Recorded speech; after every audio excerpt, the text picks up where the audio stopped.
What's up? Welcome in, everybody, on this Tuesday night, late on this Tuesday night. The Rebel Report. My name is Michael Borky. Just 2 days away from the Hall of Fame game, which, by the way, we learned today that Trey Harris will be participating. Trey Harris, the second-round pick of the Chargers. Also, their first-round pick is going to play, and Trey Lance is going to be their quarterback.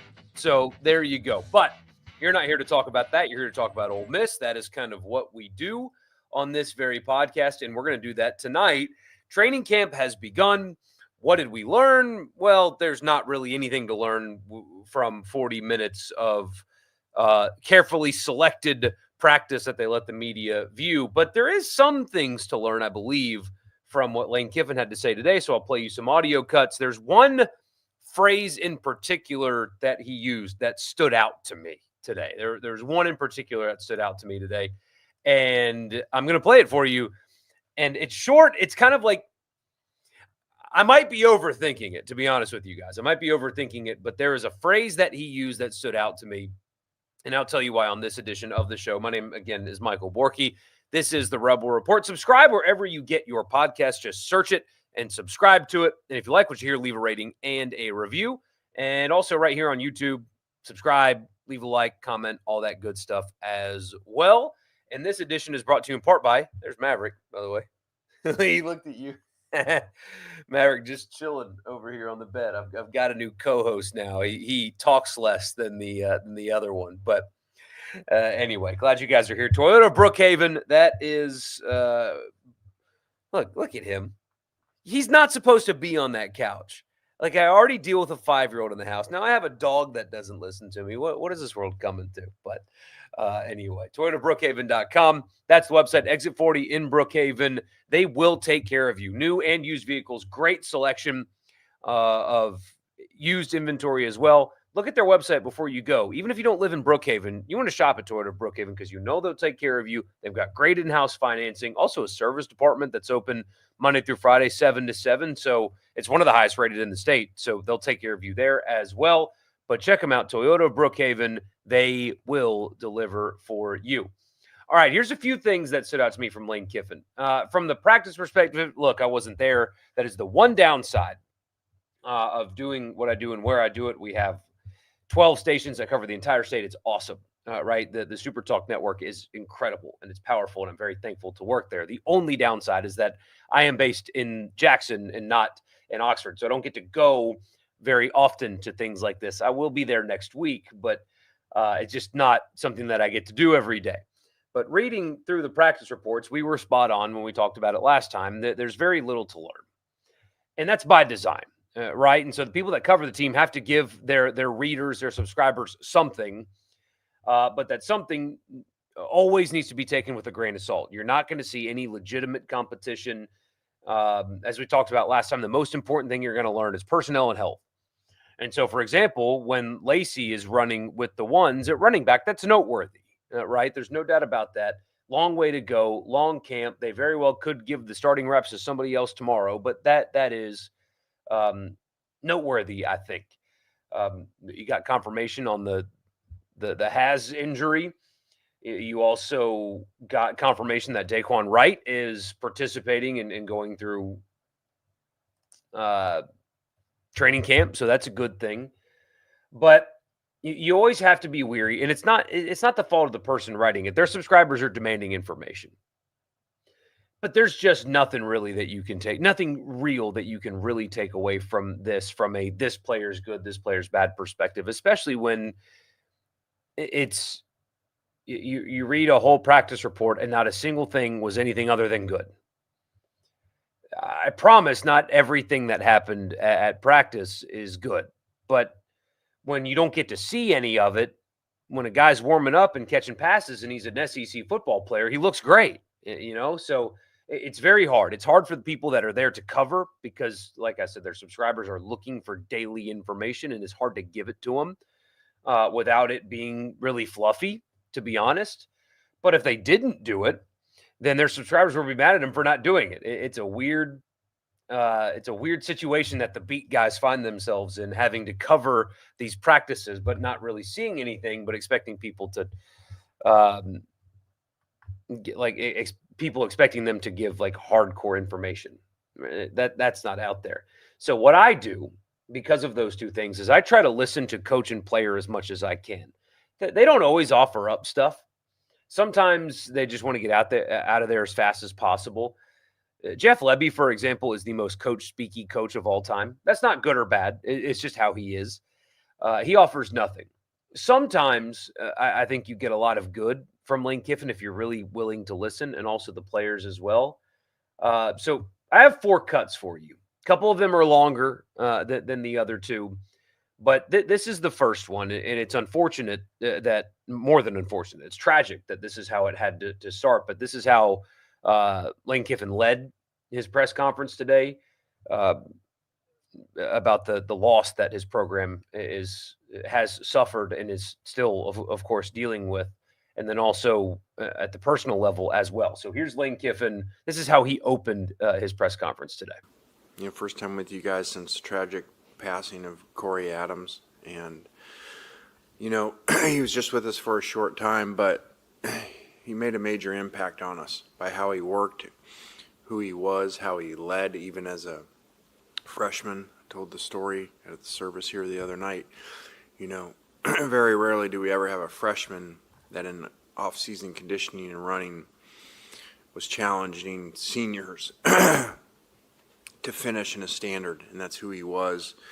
And just a tragic passing. And obviously our thoughts and prayers have been with the family and having them up here and spending time with them. But out of respect to them, we won't have any more comments on that. But players, we bumped up a day early. We were able to get a waiver so that they would have Saturday off for his funeral Saturday. Kind of on another loss, since seeing you guys, I just really want to thank Ole Miss and Oxford and the people here again. Passing my mother and celebration of life last week, and Pastor Fish and how he led that and the passion that he had and how he spoke about her and so many people here, that just would have never guessed that my parents would end up finishing their lives in Oxford, Mississippi, and really it was an amazing time, to have my brother here and the grandkids here for both of them for the last few years was very special. But the people of Oxford were just amazing again. So just want to thank everybody, especially Pastor Fish, for that.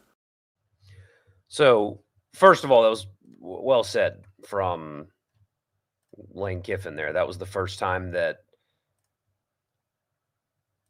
we have heard from him since tragedy struck his program. And it's just there's no blueprint for how to navigate that as a coach, right? It's sadly, it's not too terribly, well, it's not unheard of to have a player within a football program pass away. I mean, we are human beings after all, and that does happen. But this circumstance in particular is, I imagine, internally very difficult to wrestle with, a senseless thing.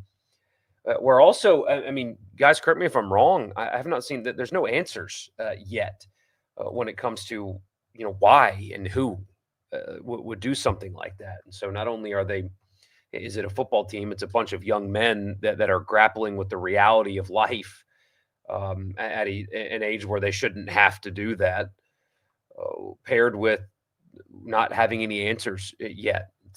It's still just a very sad thing. And one thing that sports and football can do is give you an outlet, right? A galvanization point, things like that. And so hopefully they can find some peace in what they know, which is football. And then the other side of it as well, Lane Kiffin has dealt with a lot personally. He made reference to his mom's passing that was very recent, after his dad passed a year ago. And I mean, he's the kind of football coach, right, that he's a bit larger than life.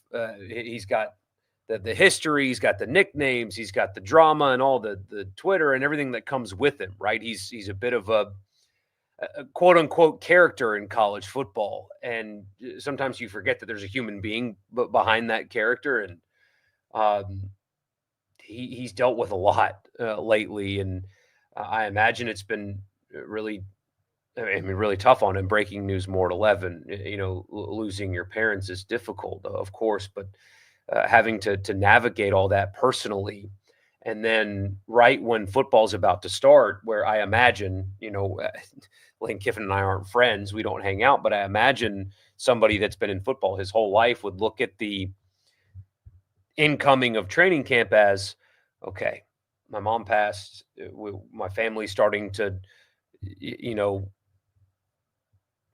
pick up the pieces and start moving forward together. And here comes football practice, and I can just kind of be me again. And then he has a player pass away. It's a lot of loss around him, and you feel for him beyond anything else. So well said all around, and um, just a deeply sad and humanizing moment. Anyway, the next thing I've got for you is he was asked 2 questions about the tight end position, one of the most interesting positions on this team. Now, you get Lane Kiffin for 14 minutes today after the first training camp practice, and defensive backs and offensive line specific questions didn't really exist.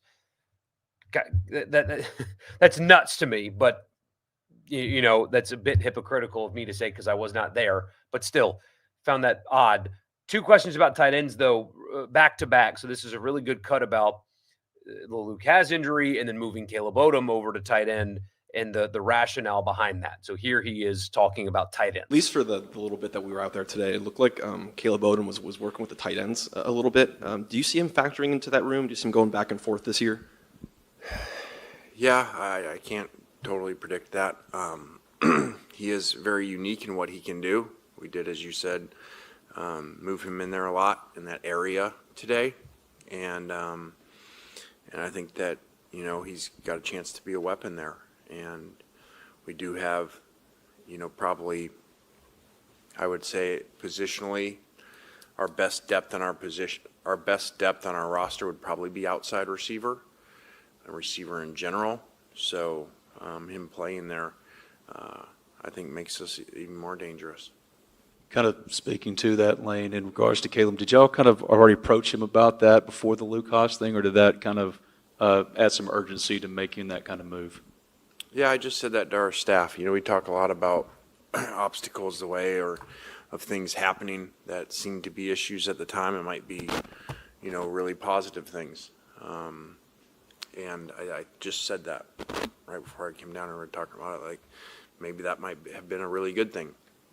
Obviously we don't ever want somebody injured, but with that and the numbers outside versus at tight end spot, and move him and then get Luke back and then be even more dangerous with everybody playing all those spots. So that's interesting, right? On one hand, they need the depth at the tight end position until Has comes back. So that's part of it. But also, I mean, quite frankly, when you look at the wide receiver room, and I've got a clip on that here in a second, it's hard to find many opportunities for him at wide receiver on this team between their lack of rotating anyway, but Lee, Stribling, Wallace, and then the West Virginia transfer that they really like, seemingly healthy. There was some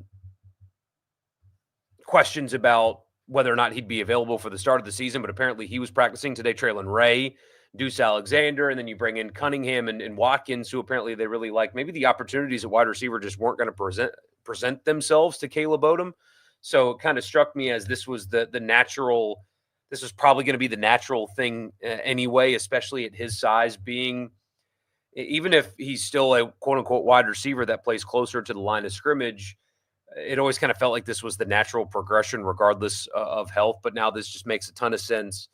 I imagine they're going to try to really use the tight end, possibly do some 2 tight end sets, help them run the football, help a young quarterback out. So this just made sense, right? You shouldn't be surprised by this. I don't think any of you are.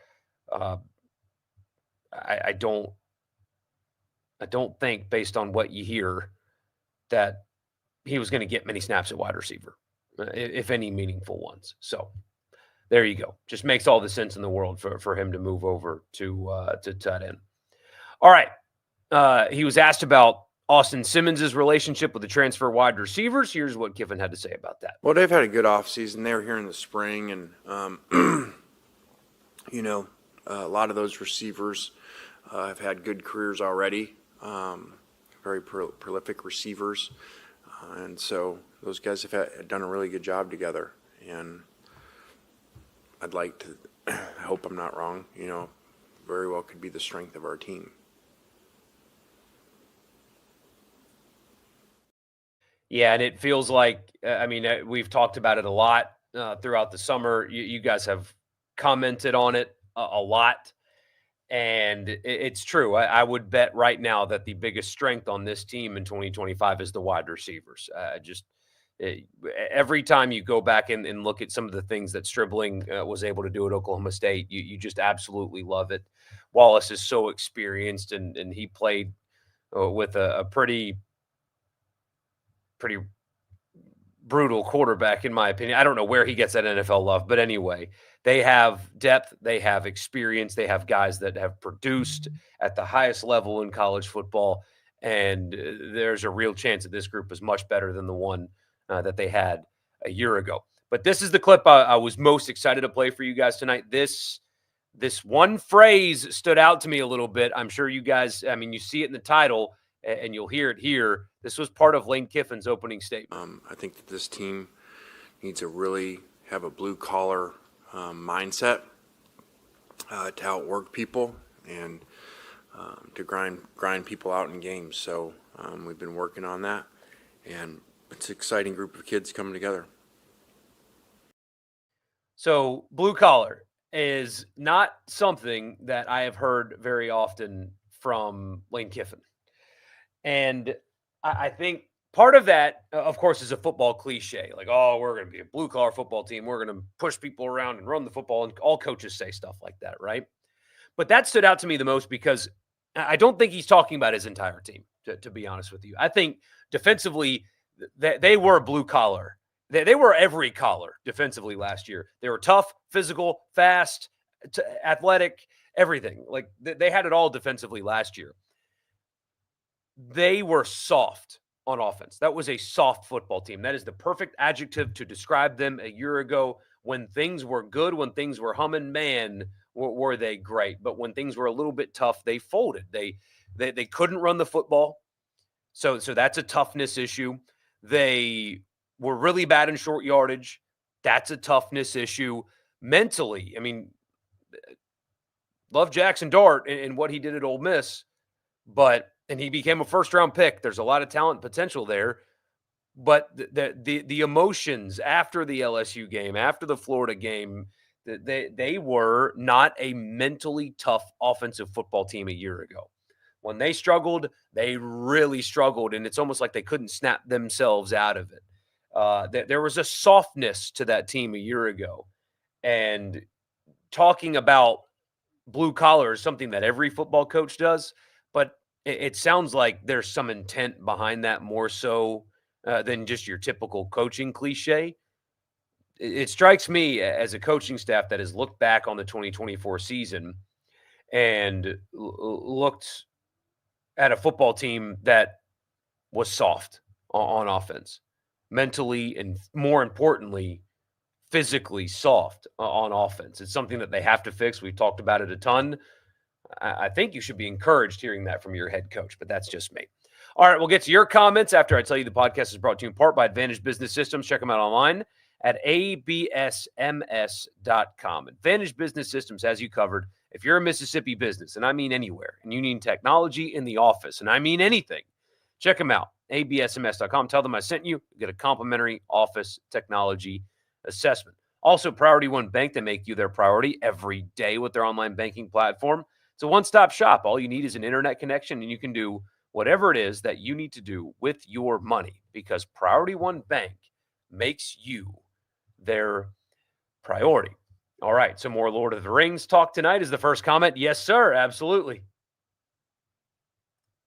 Trying to eat dinner, and my Springer Spaniel is right on me, begging for something. So what I did with these two, because there's another one too, but she's laying in the other room. We had the baby gate, obviously, for the baby, and he's no longer a baby. So a couple years ago, took the gate down, and the dogs, like, that became an invisible barrier. And sometimes they still cross it, but it just got ingrained in them that I can't go past this line. And so the kitchen is just the dogs don't go in there. So we eat in peace because they think that even though the baby gate's taken down, that they're not allowed to cross the line where the baby gate was. It's amazing. Totally unintentional. I'm not some kind of dog training expert, none of that stuff. It's just they once the gate came down, they didn't try to go past the line that the gate was on, and suddenly I'm a genius. Not saying he will be like him, but a quick glance at Austin Simmons in practice just reminds you of Tua. Yeah, and I'm one of those people, I eat up the practice videos. I love them. I love looking at them. I love watching them. I think that they are all awesome. Anything related to football practice, I enjoy and I consume. Yeah, man, he's fluid. He's really, really fluid and so athletic. You can see why people are just obsessed with him because he looks the part. Shakai Mills-Knight looks huge. They are definitely the size at the running back position is much better than what they were able to present a year ago. I mean, don't forget, Henry Parrish was having a really good season before he got hurt, but he was small. And then Matt Jones, who was getting RB2 carries, very small, right? Bentley, when they allowed him to play, not a big guy either. The running back room is much different size-wise this year than it was a year ago. Do I think even with the concerns at offensive line, they can really improve the running game? Last year, they only ran the ball effectively in one SEC game. I do. I do think that the concern now doesn't mean problem later. Like maybe they are better at running the football. Maybe they're worse. Maybe they're better up front on the offensive line. Maybe they're worse. I'm just not going to be. I've told you guys this before, said it on the radio show. I know it's bad radio, right, to do the we'll see, but I don't find it appropriate to do any kind of hyping about improvement on the offensive line until they show it, because last year they should have been much better than they were, and they were not. And I'm not falling for that again. So I'm not gonna knock them either. It's just gonna be, we'll talk September 7th. Well, I guess we'll talk post game on September 6th, right? We'll do post game. So we'll talk on September 6th about what that is and what that looks like. Until then, we'll see is going to be my approach with the offensive line. But yes, they can be better and they can run the football better. And maybe they can use tight ends more in a quick passing game, stuff like that. But they've got to be better at running the football. They have to. And it sounds like they know it. College training camp needs to be more like the NFL, more fan-friendly, 100 times more interesting than college training camp. Absolutely, 100%. I rant about it all the time. I think I did it last time or 2 episodes ago, so I'll spare you guys again tonight. But not many people go to the open practices, a few thousand at every NFL camp. But those are people that go and connect with and love the team. And then the people that don't go consume it all online. And they see it, and they see the team drills and their new rookie quarterback throwing touchdowns, and they get excited, and it gives them a chance to engage. The way this is set up, Ole Miss is only allowing 3 minutes of video, and it has to be like, it's just, you're not doing yourselves any favors connecting with your people by doing that. And this isn't spring practice. The portal's closed. Players can't transfer right now. So that's not an excuse either. I get shutting down spring practice in the spring game. I disagree with it, but the rationale makes sense. It doesn't here. If the it won't come from the individual schools. Like Florida State's completely shutting down their camp, and I read Outkick, and it was like, you're not missing anything. It's like, Florida State fans are missing something. Why don't they matter? Why don't the fans matter anymore? Just shut up and get to the games, guys. Just shut up and pay your money and go to the games, and you will learn nothing and like it. I disagree with that approach. I think it's ultimately going to be a problem down the road, but I said I wouldn't rant on it. Here I am.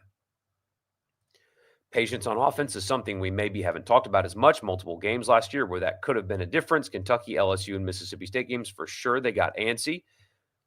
And this team, you hope, is still able to trust their defense the way that they could a year ago. I don't think they're going to be as good. I don't think that's really going out on a limb, but I expect them defensively to still be quite good. The Georgia game in the second half of Oklahoma were examples of taking what the defense gave them and moving the ball well. Yeah, so I think offensively they played 6 complete games offensively. The 4 non-conference, but those don't count. Throw them away. Arkansas, they were brilliant for 4 quarters. And I thought the Georgia game they played, that was a really nice offensive game. They knew that their defense was going to keep them in it. It was really risk-averse. They didn't take risk-averse. They didn't take risks on 4th downs. They kicked more field goals because they knew they weren't going to get scored on. I like the analytic approach when you've got a defense that you can't trust. What was it? Was it the 2021 game in Tuscaloosa? Was it 2021 where they went for it a ton and everybody got mad? You weren't stopping Alabama that day. You had to maximize every single one of your offensive possessions. Just punting the football away 6 times in the first half was going to get you beat. So I like that they went for it because they knew they weren't going to stop Alabama. They had to go score as much as they can. Didn't have to against Georgia because defensively you were good enough. So I thought that they played good offense for 4 quarters that rainy day. Otherwise, you're right. Say Odom's going to be a decent tight end. Probably not what Haz was going to be, but still a big body that can catch well. We'll see. I mean, he's got to produce something at some point. We'll see. I mean, don't write the book on a young player like him either. But heard good things about Trace Bruckler from New Mexico. Apparently, they like him too. See, I don't. Again, this is all just guessing because we don't know and we can't see. That the Odom move to me, I think, I'm just guessing, but it strikes me as something for 2026 more so than it is for 2025, personally. Make the prediction now that Caleb Cunningham is not a big contributor this year, so then that raises questions of will he be Caden Lee or Aiden Williams? Mississippi receivers have busted lately. I don't think he'll play all that much. They do not rotate receivers very often. He did not go through spring, and they're very talented in front of him. I know he was a 5-star talent too. I get it, but they're talented and experienced in front of him. It's okay that he doesn't play a lot this year. The problem with Aiden Williams is when he was given opportunities, not just one time, he didn't know what to do. That was what was holding him back, is the inability to execute. And so they're not going to play you if they don't think you can be in the right place. Caleb Cunningham's year is also, that's another 2026 thing. I think right now it's just getting him acclimated to college, stuff like that. Again, not going through spring. He just recently joined the team. It's different for the guys that joined in January versus a guy, especially in a very crowded position, that his coach just gushed over, which is something he doesn't do in a press conference. So I think it's more likely Stribling becomes Trey Harris, A.J. Brown, or Caden Lee becomes Elijah Moore. I think it's more likely Stribling becomes Trey Harris, A.J. Brown, and Caden Lee becomes like a clear but good wide receiver 2. Does bigger, faster, stronger include the offensive line? Everybody got better. Every single player looks great, runs great, is great. There's nothing. Everything's awesome out there. thought Mississippi State owned the trademark on blue-collar football team. If you have the worst defense possibly in the history of SEC football, you lose that moniker at least for a little while. Don't see Caden taking a step back by any means, and the ceiling for Caleb is huge. I don't think, I don't think that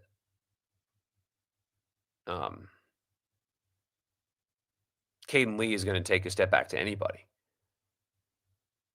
I don't foresee Caleb Cunningham playing meaningful snaps, barring injuries.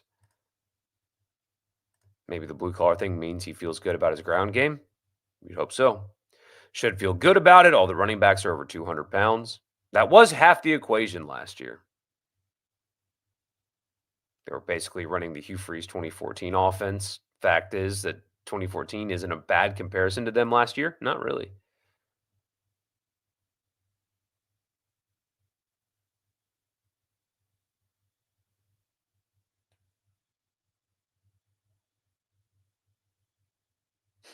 A lot of back and forth about the Browns in the comments. I'll just kind of leave that to you guys. That's okay.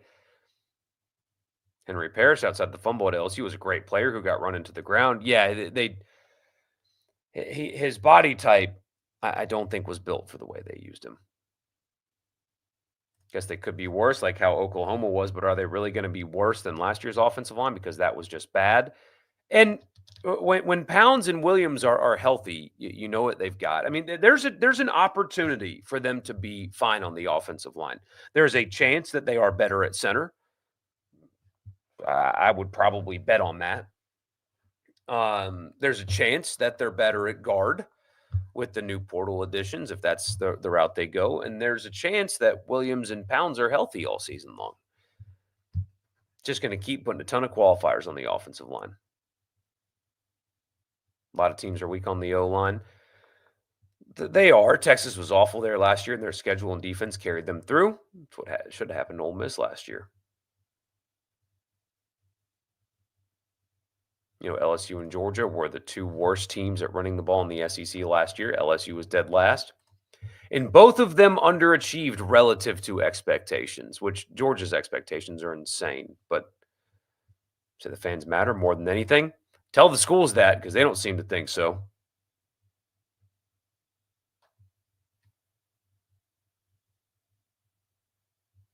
was talking to someone about the kicker position. Caden Davis had a good leg, but he missed chip shots against LSU and Florida.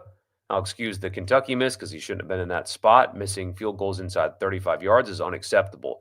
Yeah, and that's the thing. That's what, like the concept, and I saw it, we talked about it here in this chat, and gosh, on the radio show, I mean, our text line was flooded with, take the points, take the points, take the points.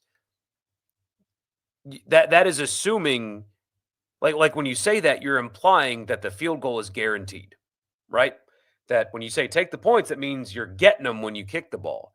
And Ole Miss last year was not guaranteed points when they kicked the football. That they just simply weren't, and that they had to get better at kicker, and we'll see if they did because it was not that simple. Will I be at the Super Talk event in Hattiesburg? Absolutely, I will. 100%. Yes. Yeah. It's Richard just tags along with some of the stuff we do sometimes.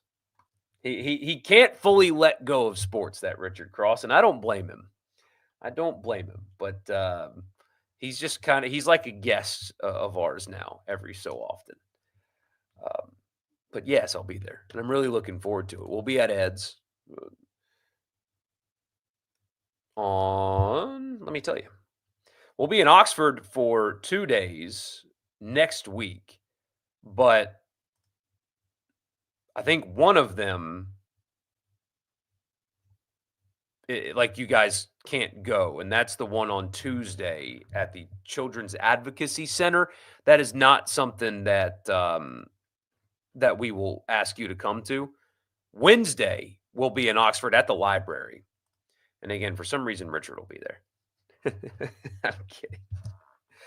I'm excited that Richard will be there. I enjoy his company.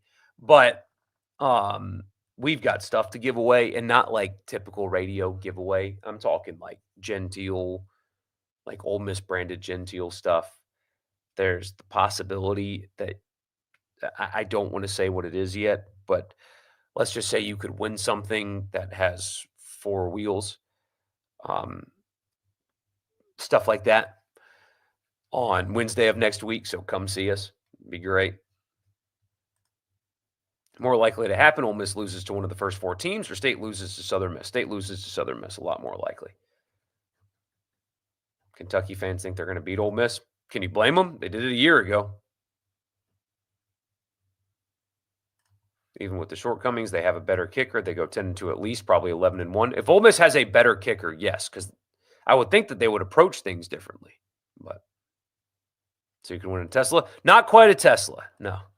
Although now YouTube's going to demonetize me for mentioning that. But no, not quite a Tesla. But we'll see. Let's be honest, this season's almost a complete unknown. New quarterback and a ton of new players. Kiffin, with an E, has built a great track record. Just picking on you.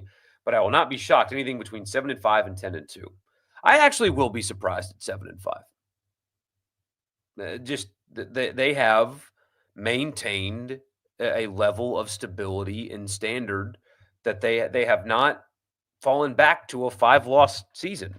And I mean, 39 wins in 4 years is not nothing. So to just say, because they did kind of a roster turnover thing going into 2022, and they didn't crash out then. So I wouldn't expect to crash out now either. So anyway, I got to run, guys. I appreciate you being here as always. We'll be back on Thursday, just like we are now. Next week is going to be all jacked up because of this. The next few weeks are going to be jacked up schedule-wise. So Tuesday of next week, I'm going to record something from Oxford and post it for you, hopefully with a couple of guests. And then the week after, that, like this is our schedule. This is our radio show remote schedule next week. Oxford on Tuesday and Wednesday of next week.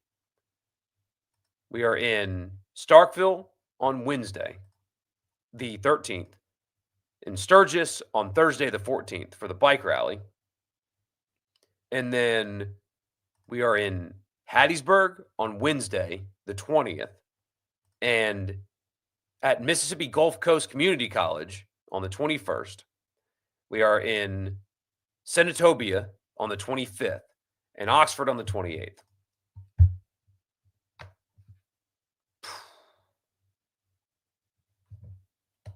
So, yeah. Do we know anything about who could possibly get the Chucky Mullins jersey? Ooh, that's a good question. Who could get that? Who would get the Chucky Mullins jersey this year?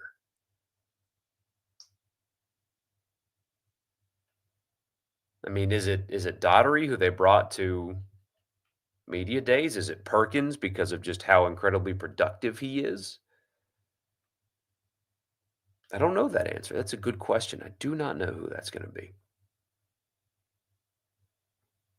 So, I would assume Daughtery, all things considered. So, anyway, I appreciate you guys. I'll just update you. Keep the notifications on so you know when we go live. But the radio show schedule being what it is this month will ruin some live streams later on. Not this Thursday though. I'll see you guys then.